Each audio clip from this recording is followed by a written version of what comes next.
आज हमारे साथ न्यूज़ 360 हिंदी मीडिया से रूबरू हो रहे हैं आर कन्या उच्च विद्यालय के प्राचार्य डॉक्टर अशफाक अहमद। आपका बहुत बहुत स्वागत है सर। स्वागत, वेलकम टू। जी सर, शिक्षा व्यवस्था की स्थिति क्या है कोरोना के संक्रमण के बाद आपके विद्यालय में? हमारे विद्यालय में ये जो भी सरकारी विद्यालय हैं उनका हाल शिक्षा की दृष्टि से बड़ा ही अजीब व गरीब हो गया है और अभी बच्चे अंदर से उत्सुक है पढ़ने के लिए, लेकिन हालात ऐसे हैं, बीमारी ऐसी है कि जिस कारण सरकार भी नहीं चाहती है कि कोई ऐसा रिस्क लिया जाए, कोई ऐसा काम किया जाए ताकि अगर खुल जाता है स्कूल तो बच्चे बहुत परेशान हो जाएंगे और बीमारी और काफ़ी ज़ोर पे आ जाएगी। तो ये तो ऐसा हो रहा है और फिर इसके लिए गवर्नमेंट ने ऑनलाइन सिस्टम शुरू किया है एजुकेशन का, जिसको हम लोग तमाम बच्चों तक पहुंचा रहे हैं। लेकिन ये है गरीब बच्चे पढ़ते हैं, सरकारी विद्यालय है और उन गरीब बच्चों तक जिनके पास मोबाइल नहीं है, इस तरह का जो नेटवर्किंग सिस्टम है, वो उससे फ़ायदा नहीं उठा पाते। गरीब बच्चे फ़ायदा नहीं उठा पाते। जो सक्षम है वो तो फ़ायदा उठा लेते हैं, लेकिन जो बिलो पॉवर्टी लाइन है जी रहे हैं बच्चे, उनके गार्जियंस उस लायक नहीं हैं। गांव देहात के जो बच्चे हैं या फिर जो ऐसे गार्जियंस हैं वो फैसिलिटी नहीं दे पाते, तो इससे बड़ा ही उनका नुकसान हो रहा है। कोरोना संक्रमण के बाद भारत सरकार ने ऑनलाइन एजुकेशन को बढ़ावा देने के लिए नीति लागू किया, लेकिन पूरे भारत की बात करें और साथ ही साथ सीवान जिले के विद्यालयों की बात करें तो यहाँ बिहार प्रदेश में शिक्षा व्यवस्था की जो स्थिति है, ऑनलाइन एजुकेशन में बहुत सारी समस्याएं आ रही हैं। ऑनलाइन एजुकेशन के विषय में डॉक्टर अशफाक अहमद से जानते हैं कि सरकार की तरफ से कोई तकनीकी सुविधा मुहैया कराया गया है कि नहीं विद्यालयों में? सरकार की तरफ से कोई तकनीकी सुविधा मुहैया नहीं कराई गई है।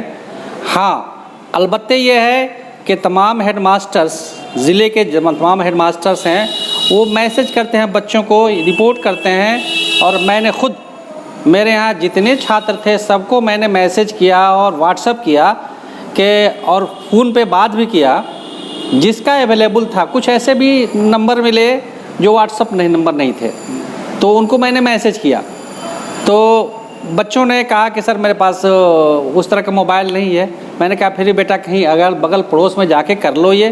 तो तमाम बच्चों को हमने कोशिश किया कि हमारा ये 99% सफल हो ये कार्यक्रम जो सरकार का है, और हम पूरी कोशिश में हैं।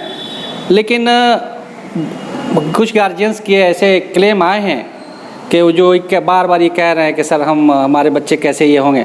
तो अब ऐसी अवस्था में अब सरकार क्या निर्णय लेती है मैं तो कुछ कह नहीं सकता, लेकिन हाँ मेरी राय ज़रूर है कि उन जो बिलो पॉवर्टी लाइन जो लोग जी रहे हैं, जो बच्चे ऐसे हैं, उनको कुछ ऐसी सुविधा दी जाए ताकि वो ऑनलाइन सिस्टम से फ़ायदा उठा सकें। आर कन्या उच्च विद्यालय की बात हो रही है और आप इस विद्यालय में प्राचार्य हैं, बड़ी जिम्मेवारी आपके कंधों पर है। आप बतलाएं कि सर शिक्षा व्यवस्था पर जो प्रतिकूल प्रभाव कोरोना प्रभाव के बाद पड़ा है, तो कहीं न कहीं सिलेबस काफ़ी पीछे चला गया है। बेशक। ऐसे में छात्र छात्राओं का जो भविष्य है अंधकारमय हो रहा है और उनका प्रिपरेशन, तैयारी पर बहुत ज़्यादा असर पड़ रहा है। इसको कैसे आप इस गैप को मेंटेन कर रहे हैं? अब चूँकि हमारा जो सिलेबस है ये पूरे साल का होता है और एक रूटीन होती है, एक टाइम टेबल होता है, एक सिस्टम होता है। और शिक्षा को, चूँकि शिक्षा में गुणवत्ता का भी सवाल है कि बच्चे को क्वालिटी एजुकेशन दिया जाए, और अब उससे बड़ी समस्या बीमारी वाली समस्या हो गई, कोरोना वाली। तो हमको अब दोनों भी देखना है कि क्वालिटी एजुकेशन भी चाहिए और बच्चे इससे फ़ायदा भी उठा सकें। तो इन हालात में हम ये चाहेंगे कि जो सिलेबस है उसको थोड़ा सा कंसाइज, थोड़ा सा छोटा किया जाए ताकि इन हालात में कम सिलेबस में ही बच्चे कुछ उसके हिसाब से कर सकें। तो चूँकि प्रॉब्लम है, हाँ, वास्तविक प्रॉब्लम यही है। डॉक्टर अशफाक अहमद आर कन्या उच्च विद्यालय में प्रिंसिपल के पद पर सेवा दे रहे हैं। कोरोना संक्रमण के बाद छात्र छात्राओं के शिक्षा व्यवस्था पर जो प्रतिकूल प्रभाव पड़ा है, ऐसे में तकनीकी व्यवस्था मजबूत नहीं होने के कारण ऑनलाइन एजुकेशन की शिक्षा सफल नहीं हो पा रही है। तकनीकी रूप से जो छात्र हैं उनका विकास भी नहीं हो पाया है और साथ ही साथ उस तरह की साधन और सुविधा भी सरकार के तरफ से अभी तक मुहैया नहीं कराया गया है, जिससे कि तकनीकी शिक्षा का जो सिस्टम है उसको इम्प्लीमेंट किया जा सके और इसका लाभ उठाया जा सके। प्रिंसिपल साहब, यहाँ जो सूरत हाल है आपके विद्यालय में, चूँकि छात्राओं का यह उच्च विद्यालय है और जो गर्ल्स हैं, लड़कियाँ हैं, कोरोना के बाद स्कूल आने से कतरा रही हैं और कहीं ना कहीं एक संशय बना हुआ है, डर बना हुआ है कि अगर हम जाते हैं तो कहीं ना कहीं हो सकता है कि कोरोना का हम शिकार हो जाए, जो एक मानसिक दहशत बना हुआ है, इससे कैसे निजात पाया जाए? बीच में हमारे यहाँ फॉर्म भरा जा रहा था, अभी रजिस्ट्रेशन हुआ है, फिर मैट्रिक का फॉर्म भी भरा गया है और चूँकि ऐसा बोर्ड ने का निर्देश था तो उसका पालन करना ही था और बच्चियों की लाइफ का भी सवाल था, हम लोगों ने किया। लेकिन ये बात जैसे डिस्टेंस बना के किया गया तो हमारा एक उसमें तजुर्बा आया, हमारे मन में एक बात आई कि अगर क्लास चलाया जाता है और उस क्लास को पार्ट वाइज करके चलाया जाता है, थोड़ा थोड़ा करके, और उनको वो सुविधा भी मैसर की दिया जाता है, तो शायद इससे कुछ न कुछ लाभ ज़रूर होगा। जी, आर कन्या उच्च विद्यालय जिले का गौरव है और आर कन्या उच्च विद्यालय का पुराना इतिहास रहा है। हम अपने व्यूअर्स को बतला दें कि सन 1968 में इसकी स्थापना हुई और स्थापना के बाद से छात्राओं के लिए, विशेष करके चूँकि यह गर्ल्स स्कूल है और गर्ल्स हाई स्कूल में यहाँ से शिक्षा प्राप्त कर जो लड़कियाँ विभिन्न क्षेत्रों में जिला का नाम रोशन कर रही हैं और इस विद्यालय का प्रदर्शन भी बहुत शानदार रहा है।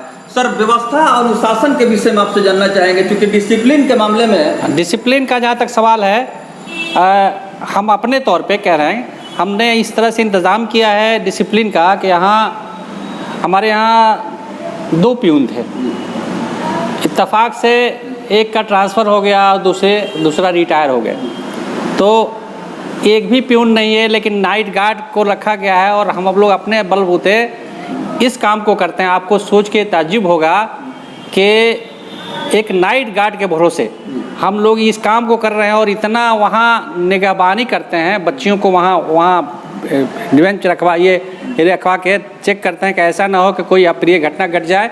और प्रशासनिक तौर पे हम काफ़ी अलर्ट रहते हैं, चूँकि बच्चियों का स्कूल है और शहर के बिल्कुल बीचों बीच है, तो ऐसी अवस्था में हमारे हमने इसका एक सिस्टम एडॉप्ट किया है।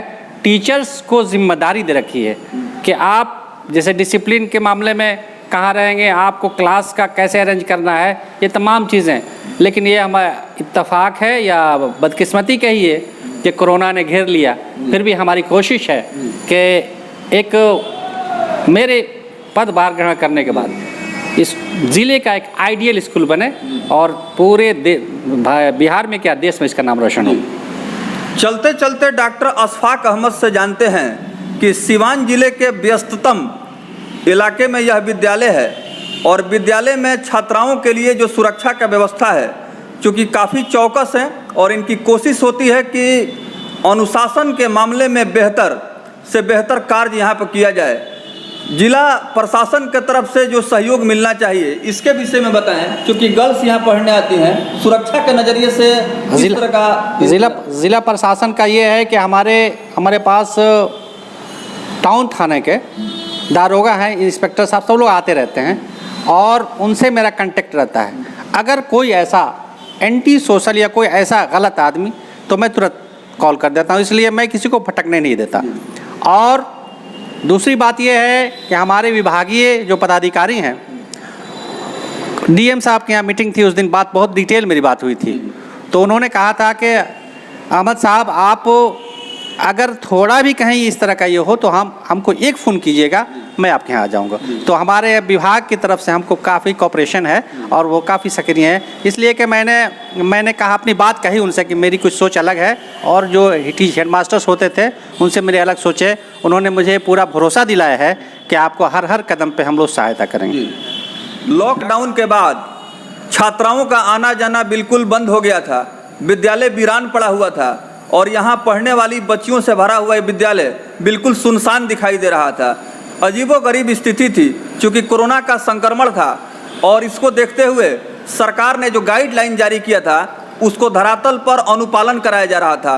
डॉक्टर अशफाक अहमद से जानते हैं कि सर जो लोग जैसे जो बच्चियां स्कूल नहीं आ रही थी, कम्युनिकेशन में गैप था, उनको अपना मार्कशीट, सर्टिफिकेट या डॉक्यूमेंट या विद्यालय से संबंधित जो भी कागजात की ज़रूरत है कैसे मतलब आप उनको प्रदान कर रहे हैं? एक्चुअली ऐसी बच्चे जो नहीं आ पा रही है तो हम उससे एक उसके गार्जियन से, लड़की आने से परहेज़ कर रही है तो कई बार फ़ोन भी आता है इस तरह का कि सर ये परेशानी हम नहीं आ पाएंगे।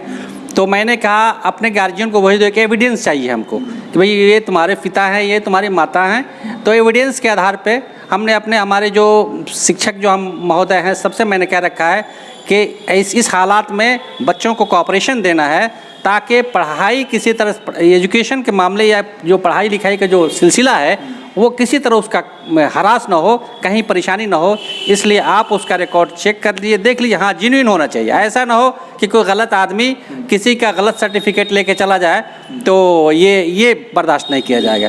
तो हमारे सभी लोग काफ़ी एक्टिव हैं, हमारे जो साथी हैं, हमारे जो साथ काम कर रहे हैं, हमारे जो टीचर्स हैं काफ़ी एक्टिव हैं और हम लोग इस काम को कर रहे हैं बहुत संजीदगी से और बेहतर तरीके से कर रहे हैं।